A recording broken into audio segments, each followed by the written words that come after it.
What is going on, everybody? It is me again. It's HorrorFan34, and welcome to another video. And I guess welcome to another random video out of the blue.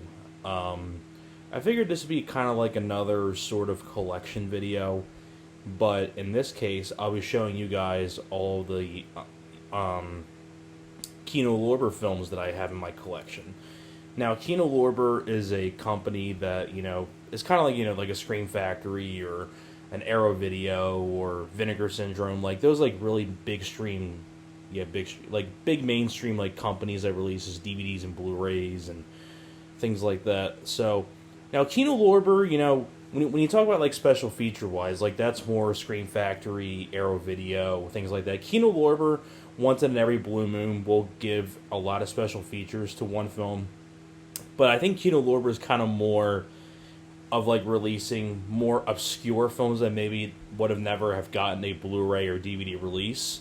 So it's kind of like a lot of like older titles, but they do put features on them. But sometimes like once in a while they don't put features on them. But I do have 14 titles from Kino Lorber that I wanted to show you guys. So I have the stack here. I'll just show it to you real quickly, and there it is here. This is the stack of Kino Lorber films that I have. And I got some pretty good ones here to show you. So let me just get this straight. Let me just go in order. So let's not waste any more time and let's get on to it. The first one here that I have is Amazon Women on the Moon, which I do have on DVD, but I was really glad to see that this got a Blu-ray. And I know it was on Blu-ray, I think, overseas, but actually in the U.S., this got a Blu-ray from Kino Lorber. And I will say the little new featurette is a pretty good little featurette where they interview John Landis and Joe Dante and things like that. I like how they have the original poster. Basically, this is like a comedy anthology in the style of a Kentucky Fried Movie. This is my favorite of that kind of like style. Really fun movie. Great cast of people. There's a lot of people in this.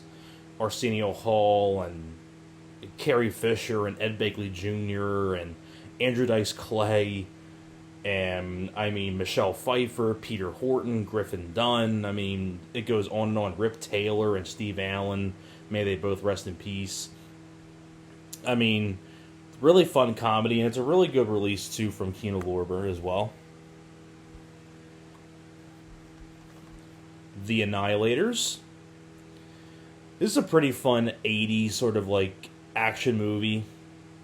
The basic idea, you have these 4 guys who fought in Vietnam together who are friends, and when they return to their hometown, it's run over by a street gang, and they kind of turn into this, like, vigilante group, and they start killing off all the scum of the town, of the gangs, of like the gang wars and things like that. You have some of the guys in here that are your heroes. You have Lawrence Hilton Jacobs, who was in Welcome Back, Kotter, Boom Boom Washington. You have Garrett Graham, who was in Child's Play 2. How's It Hanging, Phil? The foster dad. Directed by Charles E. Cellular Jr. This is the year after he did Silent Night, Deadly Night. But if you like 80s action films, I think that's one you've got to check out. Here's one of my personal favorite Kino Lorber films that I have in my collection is Cop.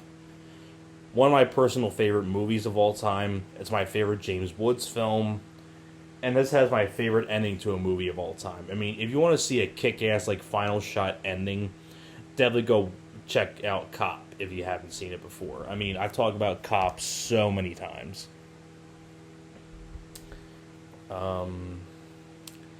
DC Cab. I showed this most recently in an update. But very fun comedy by the late great Joel Schumacher. One of his early films that he did. You have Mr. T and Adam Baldwin, Paul Rodriguez, Gary Busey, the Barbarian Brothers. Pretty much Police Academy, but done with a taxi cab company. That's a really fun comedy, though. Deep Star 6. Now, this is what I'm talking about for Kino Lorber. Like, this is one of the like once in every blue moon they pack it with a bunch of special features. I think this is a pretty underrated sci-fi horror film that takes place underwater, kind of like, sort of like in the vein of like Leviathan or Deep Rising, like that kind of like movie, or even like The Abyss in a way. I mean, this is actually directed by Sean S. Cunningham, who did the original Friday the 13th and The New Kids. That's a really good movie as well. And actually, the music is actually by Harry Manfredini. I almost forgot about that. And I like the cast in here. You have Nancy Everhard, you have Miguel Ferrer, may he rest in peace, RoboCop, The Night Flyer. You have Matt McCoy, who was in The Hand That Rocks the Cradle. You have Cindy Pickett, who was the mom in Ferris Bueller's Day Off. But like I said, this is like one of the few releases that has a shitload of features. Commentary with Sean S. Cunningham and the visual effects supervisor. Commentary with the screenwriters. You have interviews with some of the actors like Nancy Everhart. Interview with stunt coordinator Kane Hodder, because Kane Hodder actually did the stunts in this, which I thought was pretty interesting. And I also comes off like this, but that's the original cover art. And one of the few Kino Lorber films that actually has a slipcover as well.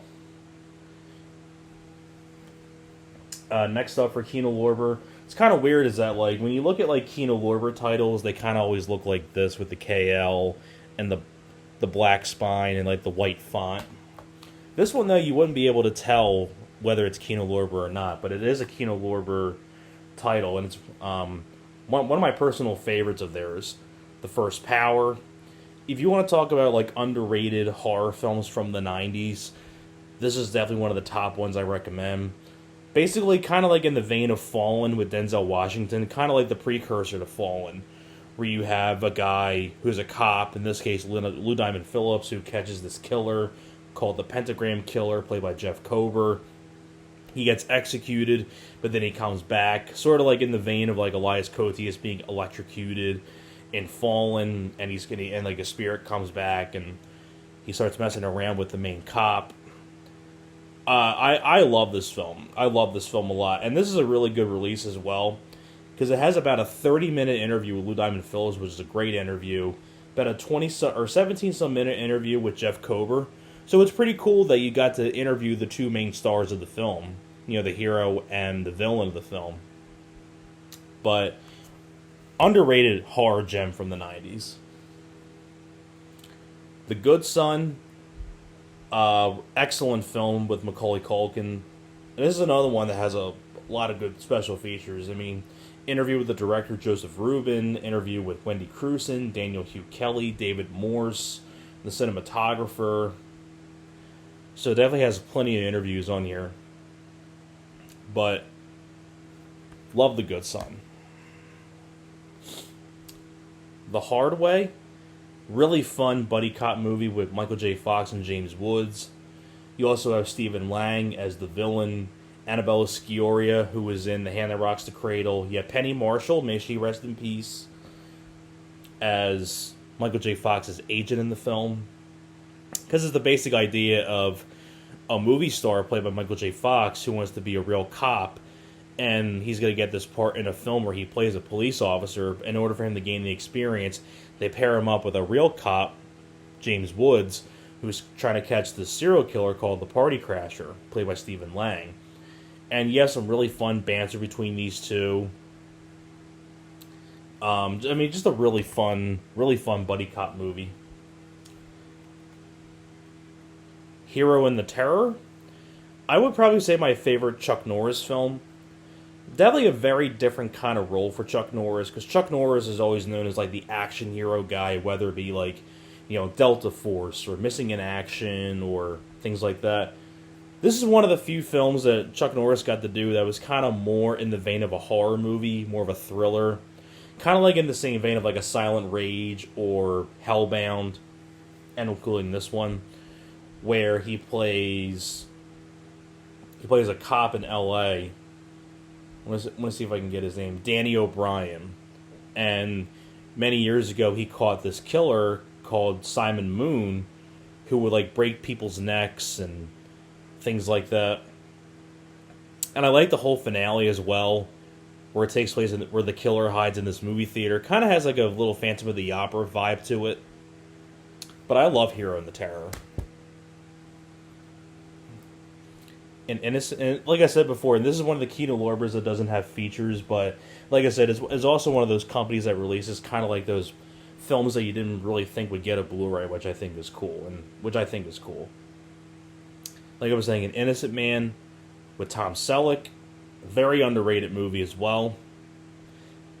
I mean, basically the idea, he's an innocent guy who gets sent to jail, and he tries to clear his name pretty much. Definitely a very, very underrated Tom Selleck film.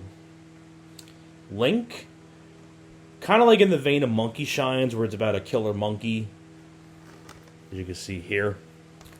Directed by Richard Franklin, who I think did, I want to say he did one of the Psycho movies, I believe he did. But this is the one, of course, with Elizabeth Shue. You also have Terrence Stamp in the film as well. This is a really fun, like, killer animal movie, Link. I think this was before Monkey Shines. Like, I think Monkey Shines was 88 and this was 86. Narrow Margin, very underrated movie from Peter Hyams, my personal favorite director. He did Time Cop, Sudden Death, End of Days, Stay Tuned with John Ritter, and 2010 with Roy Scheider, and Outland with Sean Connery. I think he also did a few other... Running Scared with Billy Crystal. I'll be talking about that one soon, actually last.